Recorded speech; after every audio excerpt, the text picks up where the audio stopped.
Hello, everybody. If I may draw your attention to us here, I can't really see you anymore because the light's in my face. Hello, very good afternoon to you all. I'm going to sit down very quickly when you do. My name is Bernice. I'm a very proud co-founder and co-chair of Bellwethers Group, who very luckily for us is hosting this Nature and Climate House today. And we are responsible today for opening the sessions. With me here is Mark Wilson, who's the global design editor of the Fast Company. We will take you through a sort of a chat with us, really, about where we see design. The idea for the Bellwethers Group came about during the pandemic, when you may all remember is a time of great change. It's also a time when we really sit down and think a lot about what is communities, or what are communities, what our community is supposed to do for us. Whether or not I have forgotten my grammar, I just did, but yes, sorry, it will continue to happen. But also the importance of making sure that ideas and values are part and parcel of not just today but tomorrow as well, and change making, which obviously also brings us to all the changes that didn't or did happen after the pandemic, which lends us to asking the question that we have today, which is whether or not design is destiny or is agency, intentionality, destiny in many ways. So we have the best possible person to take us through some of these thoughts to open this. He's okay. He's okay. I want to set expectations. No. I think you'll be awesome. Please do tell us how you feel about these big subjects. Yeah. No. Hi. Thank you. Look, design is a subject that I didn't grow up knowing about. I think a lot of people. I talk to a lot of designers for my job, so I hear from a lot of people that was like, I was age 8, and I read this book on Herman Miller, and then I knew I wanted to be a designer. I was like 30 before I started writing specifically about design. I wrote about products. I went to film school in English, studied English, and all of a sudden I realized I had been writing about design without realizing I was writing about design. And I actually think a lot of people do that, because to me, design is really humanity's imprint on the world, right? So it's everything we've done, an accumulation. Every decision we've made that has somehow reshaped anything around us is a design decision. And so, human history is a design story, and where we're going next is a design story. So I think it's incredibly tied to the environment and the possibilities around it. And so, thinking about the future of design and its impact on the environment, for this talk, I started thinking about the history. And I read about products a whole lot. Like, product design is a big part of my beat. And I don't know about everybody in this room, but I've been feeling relatively depressed, especially in the US. I've watched a complete reversal of policy. I have watched every major company, especially the tech companies like Microsoft, that had made promises for, where their carbon goals were for 2030 and 2035, and how everything was going to be good in just a few years. Like, wait, you'll see. And then we saw AI come around. We saw the Trump administration come around, and then we just saw a complete erasure, right, of many of these goals. It was like, well, sorry, we have to build data centers and beat China. So I was pretty depressed going into this. But then I started thinking about design history. And I was trying to think, like, what products have been adopted and how long do they take to be adopted, and what could we learn from that? So the telephone is a really interesting invention, right? So the telephone took, it allowed people to talk voice to voice basically across the world eventually. It took 75 years to sell 100 million telephones, which is wild to me, right? Like, this was the future invention. It was like the greatest invention of its era. It took almost a century to sell 100 million telephones. The smartphone came around. Took 16 years to sell 100 million smartphones. The iPhone itself probably was the lion's share of that. Took 3.5 years to sell 100 million iPhones, which is landmark success. And there are all sorts of reasons, right? It was this appealing device that came around. How long does the room think ChatGPT took to get 100 million users? A year, 6 months? A year, 6 months? 2 months. You were close. In a way, that's depressing, right? Because all these AI models take a ton of energy. Training them takes a ton of energy. But I think what this demonstrates, like over the course of a century, is that we have built this amazing machine. It's in part culture. It's in part literal machines. And we can build things and scale them with unprecedented speed. And so to me, when we look at the environment and changing behaviors, that's a proof point that I think we are really primed to change behavior by sort of this capitalistic system we've built. We just have to like find the right levers to make things appealing enough to sort of get everyone involved. Long answer to your question. No, I think it's an excellent answer, really, to we're in Nature and Climate House today. So the question, of course, is how does making things take on like wildfire really help us, right? So in some ways, it is, of course, as much about how we make stuff better, as you pointed to, but also about how do we make sure the ideas spread. So I'm just very interested in how you see the interface really between the two, where ideas come from and also where good things start to spread like wildfire. The example you gave earlier in terms of the change we're going through today is not necessarily, well, it's taking us to a very wildfire direction, let's just say, and there would be lessons we could learn as well. Literal wildfire, not metaphorical, right? Quite. So I just am interested in your thoughts in terms of examples of how do we make sure that the good stuff that we want to see as well will take on like wildfire and will indeed spread like the 2 months trajectory that you just mentioned, that hopefully will lead to betterment of humanity as well. Yeah, so I've been thinking like that little timeline I presented, like what made those products successful, what made them people adopt them really quickly.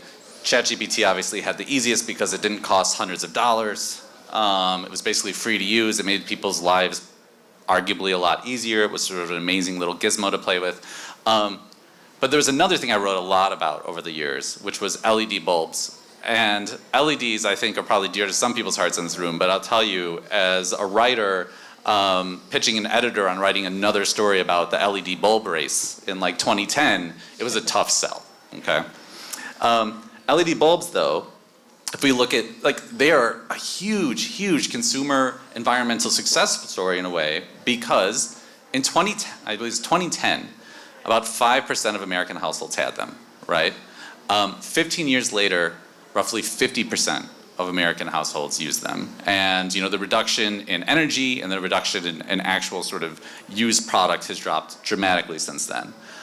We've also seen, like the city of LA, for instance, adopted LED bulbs a little bit, maybe 2009. I think it cost them $45 million. It was a really, really, really big city makeover to do that. And it was highly criticized by some people because that's a large investment. It was projected they make about $10 to $12 million back a year on it. They did. They actually paid back that investment, I think, about a year to 6 months faster than projections said. And then the city started pocketing $10 million a year, right, that they had otherwise spent on lighting. Now, these are success stories, but I'm going to say LEDs break a lot of like what I would imagine is like rules of selling a consumer good.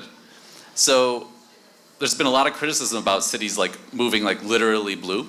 Like early LEDs were sort of like blindingly white to blue, and this is really true if you buy a cheap LED for home. Even to this day, it's an unpleasant sensation. It's flickering.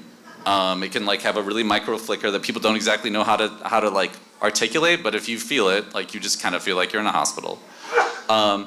And the biggest thing is LED lights to this day are so much more expensive than incandescent bulbs. So, we're talking like 10 to 20 plus times what an incandescent bulb costs. And so you have a product that by almost every measurable way was like worse. Like, you got to save the environment, use less energy, maybe lower your energy bill, right? But at the same time, like, you're going to spend more for a product that often looked a little bit worse, if we're going to be totally honest about it. And I've been wondering, like, how did this really work? Like, thinking about why. Well, I think you point us to a really, really good topic, really, which is in addition to designing the right product, you also need to define the right sort of supportive policies, don't you? I mean, LED light bulbs took off partly because of all the large-scale subsidies in many developing economies, emerging economies, who don't really want the sort of heat that comes from the compound. But they didn't exist in the U.S. Those did not exist for individual users in the U.S. at all. So, like, yes, for the city side, yes. I think for individual users, it was convenience. It was that I don't have to change that effing light bulb like the 30th time over the next 6 months. because they lasted longer. No, that's exactly right. So there's the product quality, but also in many parts of the world, there's the supporting policies. 100%. Some of them phase out copper fluorescent light bulbs as well, which made it possible, right, for them to take off. And in the end, the consumers realize they save money. They don't have to change this frequently. And so therefore, the design piece comprehensively really bring us in some ways to some of the more positive outcome that you're talking about. Exactly. And I would love if we could rely on the policy end for all products. And I think everyone's room knows it's a little slow. It's a little bit slower than Silicon Valley moves. So as much as I feel like we can get the private sector involved in perhaps not even championing the environment as do-gooders, but to actually make this part of the ROI on products, I think that's key. Speaking of which, I mean, circular economy is an idea that certainly in the geek circle that I swim in is often talked about. But at the same time, in the world out there, they just think about recycling, not necessarily the sort of circular economy. But it's actually quite a beautiful concept, isn't it? I mean, it depends which side. It's a big term, right? So I see the circular economy in a few different buckets. One bucket is look, I cover sneakers a lot. I don't know how exactly I started, but I've talked to a lot of sneaker designers over the years. And I think I broke news on Adidas's first circular sneaker, right? That they would be able to sort of basically made of I believe it was a polypropylene, could be recycled. They were making the supercritical foams. They could melt the whole thing down, make another shoe. The design team was so proud and amazed by this shoe. It turned yellow after a year if you held on to it, but otherwise really cool shoe. And the thing is, what they told me at the time was that the pain in the butt was recollection, right? How do you, as a user, decide, I'm done with this shoe, a shoe that arguably gets more valuable over time if you don't wear it, based upon sort of the tulip shoe economy that we live in. How did they convince people to send back their shoe? And then how did they literally collect it? And this is before 2020, this is pre-pandemic, and they haven't solved it. And really no player in the space has solved it. And then we've seen other companies like Nike had Nike Grind, which is they literally grind up Nike shoes. They put it into a substrate that becomes this funfetti cake kind of a foam on your shoe. That's really cool. They were really pushing it around the space hippie line that came out with one of the previous Olympics. They've sort of abandoned the sustainability angle. So those circular things are tough. I'm also here with a number of people who are working in reuse. I think reuse is circularity that's much easier because you don't have to build a lot of the infrastructure that private companies are trying to do. Adidas didn't know if they talked to the recycling company or if they give you a mailer or they get a drop box to put your shoe in. They were looking at everything. But I think there are many use cases where we can just use a product several times, wash it, etc. I was thinking that when I was putting clothes on today, I will have a jacket now that is going to be used for life, right? It will always take back and be repaired. And I also have a really expensive scarf. That means I will never buy another one again. So there's another way to reduce consumption in a different way. I mean, that's just this juxtaposition, right, between the policy, company policies, government policies, but also individual behavior. So I'm sort of curious, maybe as we move towards the last couple of minutes we have here, to sort of think a little bit about what, in your experience, is the sort of best way to influence consumer behavior, and some of the good examples that you've experienced and you've written about as well. I mean, companies make us do all sorts of things we don't want to do already. You talk about your scarf, and it's interesting because this is not a comparison. You have a lovely scarf, but I was thinking of plastic bags, and the reason I think give someone a plastic bag 200 years ago, and it would have blown their mind. And I think the closest thing you could have compared it to would have been silk, which is, would have been a highly luxurious product. Doesn't quite have the tensile strength and sort of durability long term, but the creator of the plastic bag didn't think it was going to be a disposable product. They imagined that people would reuse it, that they would stick it in their pocket. In fact, the creator of the plastic bag did. He carried one around with him all the time because it's tiny and stuffs away.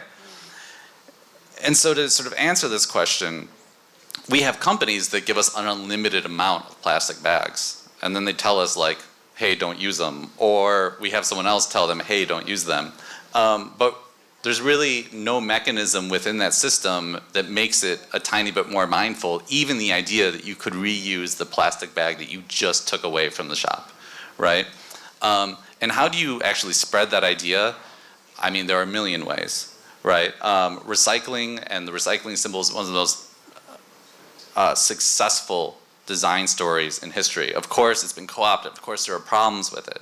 But it's recognizable because companies hit it over the head for a really long time, and we had these physical things in front of us for a really long time. And so in that regard, I think we just need investment in talking about it from actual companies that are sort of enabling our bad habits, because I think we will continue making them otherwise. I think the corporate responsibility is the really short answer to it. Well, that's great. I mean, when I was prepping for today, I was thinking about a quote from James Bond, which is always my favorite one, which is the first time is happenstance, the second time is coincidence, and the third time is enemy's action. So if we want, obviously, sustainability to be something that is enemy's action, this means that we are going to think 3 steps ahead, and we already covered the issues related to, you mentioned, design, consumer behavior, corporate behavior, but also very importantly, perhaps public behavior. Oh, I see the ambassador is here. So also, just on cue as we are moving from, obviously, questions around design to public policy, perhaps, and the public perspective, is a perfect segue for me to thank you all for joining us for this opening segment, and then we'll happily pass it to the big opening session to Sharon Johnson.